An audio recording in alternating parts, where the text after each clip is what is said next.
अस्सलाम वालेकुम। दिलचस्प कहानियों के लिए चैनल को सब्सक्राइब कीजिए। उस होटल के अहाते में हर रोज सुबह 4 बजे कोई औरत चलती फिरती नजर आती है। कभी उस औरत को गेट के बाहर सड़क पर भी देखा गया है। वो पल भर में गायब हो जाती है। वो कमरा नंबर 16 के दरवाजे पर भी अक्सर नजर आती है। लोगों का ख्याल है कि ये कोई बदरू है। होटल के मैनेजर ने 16 नंबर कमरे को आसेबजदा करार देकर बंद कर दिया है। फिजा में खौफ व हिरास पाया जाता है। जमील ने यह खबर पढ़कर अखबार टेबल पर फेंक दिया और बुड़बुड़ाया, जहालत की भी हद होती है। इन्हीं खबरों की वजह से अखबार के मालिक करोड़पति बन रहे हैं। मुबालगा आमेज बातें लिखकर दुनिया की आंखों में धूल झोंकना इसी को कहते हैं। क्या बात है यार जमील, क्यों बुड़बुड़ा रहे हो? साजिद वॉशरूम से निकलकर बालों को झटकता हुआ बोला। होना क्या है साजिद, ये अखबार की नई खबर पढ़ो। उसने दोबारा अखबार के बिखरे हुए वर्ग इकट्ठे करके खबर पर उंगली रखकर उसकी तरफ बढ़ाते हुए कहा। साजिद ने अखबार पकड़कर चंद सत्रों की खबर को पढ़ा और बोला, इसमें कौन सी नई बात है? अमूमन ऐसा होता रहता है।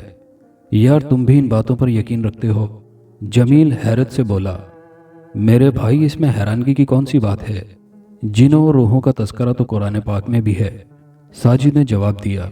वो तो ठीक है, मगर इस तरह भटकना तो कहीं नहीं लिखा। जमील बहस पर तैयार था। चल छोड़ यार, किस बहस में पड़ गया है तू? ये उस अल्लाह पाक के राज हैं। अगर ज्यादा तजस्सुस है तो चल, होटल का मैनेजर मेरे अब्बू का दोस्त है, उससे पूछ लेंगे। साजिद ने जवाब दिया। हाँ ये ठीक है, आज ही चलेंगे। जमील फौरन खुश होकर बोला। ये दोनों दोस्त मेडिकल कॉलेज के तालिबे इल्म थे। जमील किसी दूसरे शहर से आया हुआ था, जबकि साजिद यहीं का रहने वाला था। दोनों नेक सीरत और हम ख्याल थे, जिनका मकसद सिर्फ और सिर्फ तालीम तक महदूद था। ना ही उन्हें लड़कियों में दिलचस्पी थी और ना ही किसी किस्म की लग़्व सरगर्मियों में। दोनों कोशिश करते थे कि नमाज में नागा ना हो। इशा की नमाज दोनों अपने कमरे में पढ़ लेते। लोफर किस्म के लड़कों से भी अलहदा ही रहते। उस दिन दोपहर को वो दोनों कॉलेज से निकले और उस होटल पहुंच गए जिसकी खबर अखबार की शेर सुर्खियों में आई थी। मैनेजर सरफराज ने साजिद को देखा तो उठकर इस्तकबाल किया। फिर वेटर को बुलाकर चाय का कहा। अंकल, हम चाय पीने नहीं आए। साजिद मुस्कुराकर बोला। हैं, ये क्या कह रहे हो? बरखुरदार फिर कैसे आना हुआ है? वो जी अंकल, ये खबर है आपके होटल की। उसने अखबार आगे बढ़ाकर कहा। इस खबर की वजह से मेरा दोस्त तजस्सुस में मुब्तला है। कुछ इस वाक़ये पर रोशनी डालें। जमील कहता है कि ये सब झूठ है। मैनेजर साहब पहले तो कहा मारकर हंस पड़े, फिर लहजे को संजीदा बनाकर बोले, ये खबर झूठ नहीं है। मैंने तो कुछ नहीं देखा, मगर होटल के मुलाजिमों का बयान है कि उन्होंने अक्सर एक औरत को घूमते हुए देखा है और फिर वो औरत कमरा नंबर 16 के करीब जाकर गायब हो जाती है। उन्होंने जवाब दिया।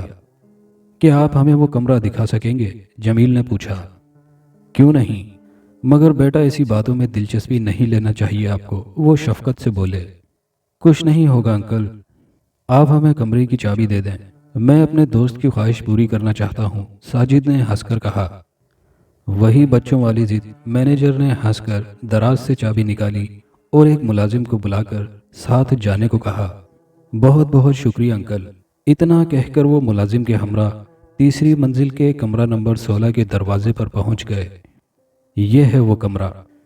अता मोहम्मद वेटर ने चाबी साजिद के हाथ पर रखकर कहा। शायद वो डर के मारे ताला भी खुद नहीं खोलना चाहता था। जमील ने आगे बढ़कर ताला खोल दिया और वो दोनों कमरे में दाखिल हो गए। सर मैं जाऊं अब? वेटर अता मोहम्मद ने पूछा। हाँ जाओ, थोड़ी देर बाद हमारे लिए चाय ले आना। हम आज यहाँ बैठकर चाय पियेंगे, साजिद ने हंसकर जवाब दिया। कमरे में सर्दी हो रही थी, जैसे एसी चल रहा हो। दरवाजे की सीध में एक बेड था जिसकी चादर गर्द आलूद हो रही थी। एक कोने में मेज और कुर्सी पड़ी थी, उन पर भी गर्द जमी नजर आ रही थी। मालूम होता था कि अरसा दराज से कमरा खोल कर ना देखा गया हो। जमील बेड पर बैठ गया। साजिद ने मुल्हिक वॉशरूम खोलकर देखा। टब मौजूद था मगर पानी से खाली था। उसने नल खोल दिया, टब में पानी गिरने लगा। अब क्या ख्याल है? जमील साहब, कुछ है इस कमरे में? साजिद इस्तेज़ाइया हंसी से बोला, कुछ भी नहीं यार, ये सब ढकोसले हैं, लोगों का जहनी फतूर होता है।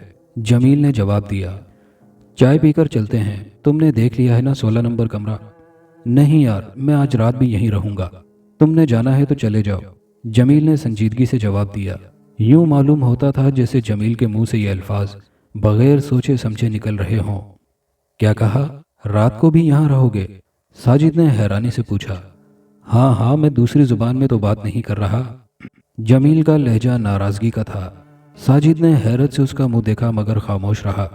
इतने में वेटर चाय लेकर आ गया। उसने दरवाज़ा खटखटाया।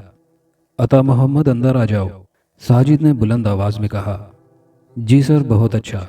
वो हौसला करके अंदर आ गया। जमील को इत्मीनान से बेड पर लेटे देखकर उसने चाय मेज़ पर रख दी और खुद उल्टे पांव वापस मुड़ गया। दोनों चाय पी चुके थे। अब क्या इरादा है? मैं बता चुका हूं कि रात इधर ही रहूंगा, तुम सुबह आ जाना। जमील का लहजा मुस्तहकम था। नहीं, फिर भी मैं तुम्हारे साथ ही रहूंगा।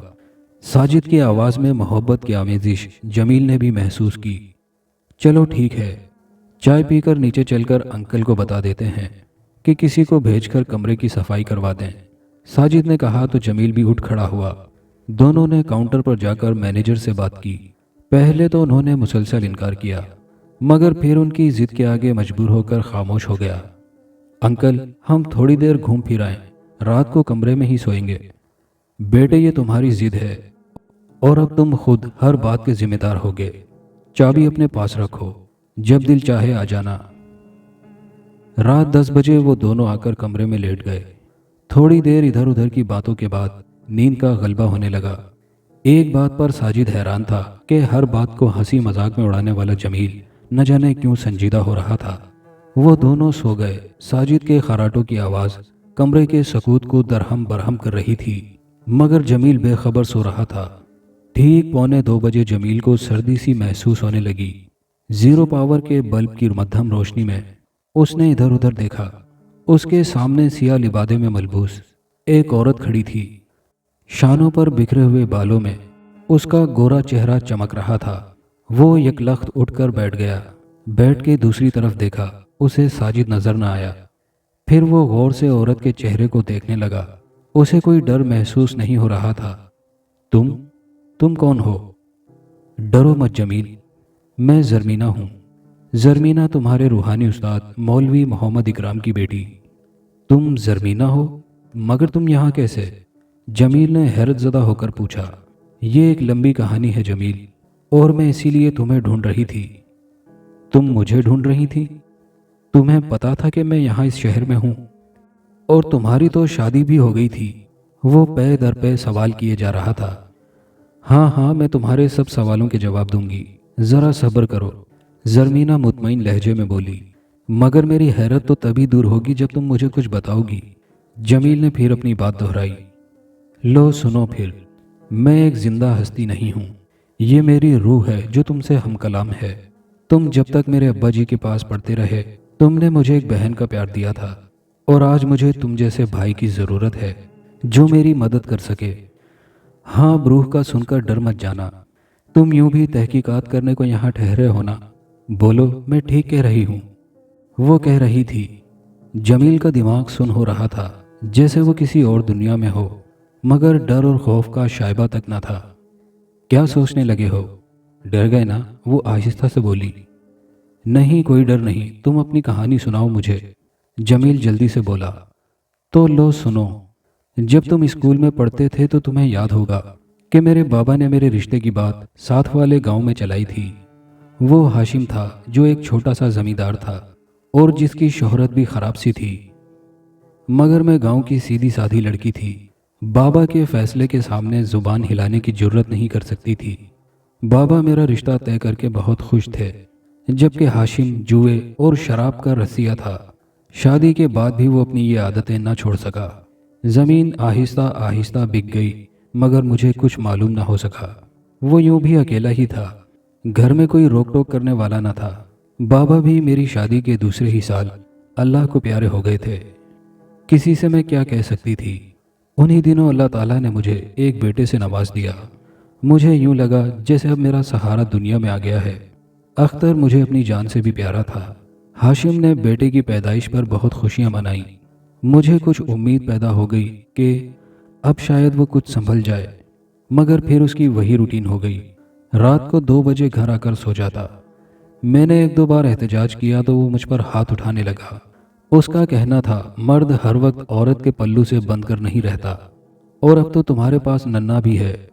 انہی دنوں مجھے معلوم ہوا کہ سب زمینیں بک چکی ہیں اور وہ کوڑی کوڑی کا محتاج ہو چکا ہے۔ پھر ایک دن ہاشم نے مجھ سے کہا، زرمینہ تم کہتی تھی کہ مجھے شہر دکھا لاؤ، اب تیار ہو جاؤ، کل صبح ہم شہر جائیں گے، اور ہاں سامان باندھ کر جانا، شاید ہمیں بہت دن ادھر رہنا پڑے۔ سامان تھا ہی کیا، 2 بستر اور کھانے پینے کے چند برتن، وہ میں نے بڑے صندوق میں رکھ دیے۔ بہت دن رہنے کا یہ مطلب ہوگا کہ ہاشم شہر میں کام کرے گا۔ چلو اچھا ہے، اس چنڈال چوکڑی سے تو نجات ملے گی جس نے ہمیں برباد کر دیا ہے۔ میں دل ہی دل میں خوش ہو کر سوچ رہی تھی۔ پھر وہ مجھے یہاں لے آیا، اسی جگہ جہاں تم بیٹھے ہو، اس کمرے میں۔ وہ ہاتھ سے اشارہ کر کے بولی۔ پھر کیا ہوا؟ جمیل نے جلدی سے پوچھا۔ وہ رات تو ہم نے بڑی خوشی سے گزاری۔ آدھی رات تک میں وہاں کھڑی ہو کر روشنیاں دیکھتی رہی۔ ہاشم اختر کو اپنے پاس لٹا کر سو گیا تھا۔ وہ کل شام سے کچھ خاموش سا تھا۔ میں نے جب بھی کوئی بات پوچھنا چاہی وہ مجھے ٹال جاتا۔ دوسرے دن دوپہر کو 3-4 آدمی آ گئے۔ وہ انہیں اسی کمرے میں لے آیا۔ میں حیران تھی کہ یہ کہاں سے اس کی جان پہچان والے آ گئے ہیں۔ وہ کچھ دیر ان کے پاس بیٹھا رہا۔ وہ سب آہستہ آہستہ باتیں کر رہے تھے۔ میں اس کونے میں اختر کو لے کر بیٹھی ہوئی تھی۔ پھر وہ اٹھا اور خاموشی سے باہر نکل گیا۔ مجھے کچھ معلوم نہ ہو سکا کہ وہ کہاں گیا ہے۔ تقریباً 1 گھنٹہ گزر گیا۔ میں نے ان آدمیوں سے پوچھا، بھائی یہ ہاشم کدھر گیا ہے؟ اے لو بی بی، ہم سے کیا پوچھ رہی ہے؟ خاوند تیرا ہے، تجھے پتا ہوگا، بڑی بڑی مونچھوں والے آدمی نے کہا لگا کر جواب دیا۔ میں نے اٹھ کر باہر نکلنا چاہا تو ایک آدمی نے جلدی سے پاؤں آگے بڑھا کر مجھے نیچے گرا دیا۔ اختر میرے ہاتھوں سے چھوٹ کر فرش پر گرا۔ پتہ نہیں کیا چیز اس کی کنپٹی پر لگی کہ وہ چیخ مار کر ساکت ہو گیا۔ حرام زادی بھاگنا چاہتی ہے؟ ہاشو 50,000 روپے میں تجھے ہمارے ہاتھوں فروخت کر گیا ہے۔ پھر اس نے اپنے ایک ساتھی سے کہا، دیکھ یار اس کتے کے پلے کو۔ اس نے آگے بڑھ کر بچے کو الٹا پلٹا اور بولا، استاد یہ ٹھنڈا ہو گیا۔ میری چیخ نکل گئی۔ مجھ پر ہذیانی کیفیت طاری تھی کہ 2 آدمیوں نے آگے بڑھ کر میری ناک سے رومال لگا دیا۔ میرے ذہن پر تاریکی سی چھانے لگی۔ بے ہوش ہونے سے پہلے میں نے سنا وہ کہہ رہا تھا، پچھلی سیڑھیوں سے اتر کر اس مصیبت کو کوڑے کے ڈرم میں ڈالاؤ۔ ادھر وہ دیکھو پچھلی سیڑھیاں جو نیچے جا کر ڈرم کے پاس ختم ہو جاتی ہیں، آؤ میں تمہیں دکھاؤں۔ انہوں نے ادھر میرے لال کو کوڑے کے نیچے دبا دیا تھا۔ وہ اسے ہاتھ کے اشارے سے بتا رہی تھی۔ پھر کیا ہوا؟ جمیل نے بےتابی سے پوچھا۔ پتہ نہیں، جب مجھے ہوش آیا تو میں ایک گاڑی میں تھی۔ میرے ساتھ والے مرد بے فکر تھے۔ انہیں معلوم نہیں ہوا تھا کہ میں ہوش میں آ چکی ہوں۔ شاید رات تھی اور وہ سو رہے تھے۔ میں نے آہستہ سے دروازہ کھولا اور چلتی گاڑی سے چھلانگ لگا دی۔ سڑک پر گرتے ہی ایک بھاری بھرکم پہیا میری کمر پر سے گزر گیا اور میں مر گئی۔ خودکشی کو حرام موت کہتے ہیں نا؟ میں نے حرام موت کو گلے لگایا تھا، مگر میری روح بے چین تھی، اسے کہیں بھی ٹھکانہ نہیں ملا۔ اور اب میں آئی ہوں کہ مجھے اپنے بیٹے کے قاتلوں سے انتقام لینا ہے، اور یہ تم کرو گے کہ تم نے مجھے بہن کی طرح سمجھا تھا۔ جمیل، میں نے تمہیں اس شہر میں دیکھا تھا اور تمہیں یہاں لانے کے لیے ماحول بنا دیا کہ تم خود ہی چلے آؤ، مگر مجھے کیا پتا کہ وہ آدمی کون تھے؟ جمیل حیران سا ہو کر بول اٹھا، اس الماری میں تمہیں ایک چھوٹی سی ڈائری ملے گی، اس میں ان کے نام پتے لکھے ہیں، اور میرے اختر کو کوڑے کے ڈرم کے نیچے سے نکلوا لینا۔ تمہارا کام اتنا ہی ہے، مجھے بھی چین آ جائے گا۔ تم یہاں کے مالک سے بات کرو، وہ خود ہی پولیس کو اطلاع کر دے گا، پھر میں یہاں کبھی نہیں آؤں گی، سمجھے؟ اور ہاں، اب ڈرنے کی ضرورت نہیں، باقی معاملہ میں خود سنبھال لوں گی۔ اتنا کہہ کر وہ کمرے سے غائب ہو گئی۔ جمیل نے ہڑبڑا کر چاروں طرف دیکھا۔ کمرے میں مکمل خاموشی تھی، صرف خراٹوں کی آواز گونج رہی تھی۔ ساجد، ساجد، اس نے آگے بڑھ کر اسے جھنجھوڑ ڈالا۔ کیا ہے یار؟ وہ اٹھ بیٹھا۔ ساجد وہ آئی تھی، جمیل نے کانپتی آواز میں اسے بتایا۔ कौन आई थी? क्या कह रहे हो जमील? पागल हो गए हो क्या? वो जरमीना की रूह, वो मुझे सब बता गई है, जमील कह रहा था। आहिस्ता आहिस्ता उसने तमाम बातें साजिद को बताईं। वो हैरत से आंखें फाड़े उसे तक रहा था। तुमने ख्वाब देखा होगा, साजिद डर कर बोला। नहीं दोस्त। अच्छा उठो, तुम ये अलमारी खोलो, अभी सबूत मिल जाएगा। जमील ने हाथ से अलमारी की तरफ इशारा किया। साजिद ने उठकर अलमारी खोली। सामने ही एक छोटी सी डायरी पड़ी थी। उसने वो डायरी जमील की तरफ बढ़ाई और खुद टाइम देखा। सुबह के 4 बज रहे थे। जमील ने डायरी खोली। पहले ही सफ़े पर उन आदमियों के नाम और पते दर्ज थे। ये सब चिंडाल चौकड़ी के वही बंदे थे जो उसके साथ वाले गांव में रहते थे। जमील हैरान रह गया। सुबह उठकर वो नीचे आए और तमाम कहानी मैनेजर को सुना दी। पुलिस में इत्तला दी गई और फिर कूड़े के ढेर के नीचे से 1 साल के मासूम बच्चे की हड्डियां निकल आईं। उसे प्लास्टिक के थैले में डालकर दफन किया गया था। लोग हैरान थे, मगर उसके बाद वो बेचैन रूह कभी किसी को न दिखाई दी। वो चारों लोग पकड़े गए जिन्होंने किसी गैर मरई ताकत के ज़ेरे असर इकबाल जुर्म कर लिया था। ममता की तड़प ने बिलाखिर इंतकाम ले लिया। दोस्तों, ये कहानी कैसी लगी कमेंट करके अपनी राय का इजहार जरूर कीजिएगा। और नए आने वाले दोस्तों से गुजारिश है कि चैनल को सब्सक्राइब कर लीजिए और वीडियो को लाइक शेयर करना मत भूलिएगा। शुक्रिया।